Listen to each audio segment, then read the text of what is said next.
I live at 1117 West Cornwallis Drive. You know me as Jeff Hyde.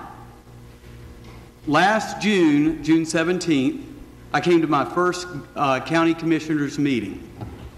At that meeting, Commissioner Kurt Perkins encouraged citizen groups to get involved with county politics, to investigate our budget and learn how we spend our money. Since that time, a group of citizens have taken Commissioner Perkins' suggestion to heart.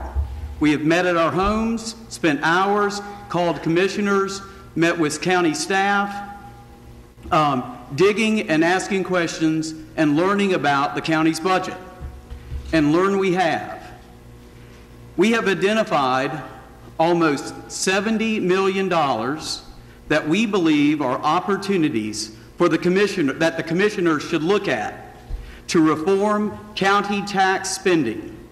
Ideas for our elected officials, our decision makers, the people that we have entrusted to make good decisions on our behalf, to look at and to investigate and realize that we don't need a county tax increase to meet all of our county priorities.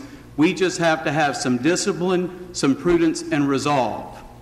I'd like to invite the county commissioners to the People's First Spending Reform Summit. It's going to be held Monday, May 16th at 6 p.m. in this very room. After the meeting, we're having a reception that we'd also like to invite you all to. In this meeting, we will present to you these opportunities that we would like for you to take great care and consideration as you decide how we spend the money for our future. Thank you very much. Thank you.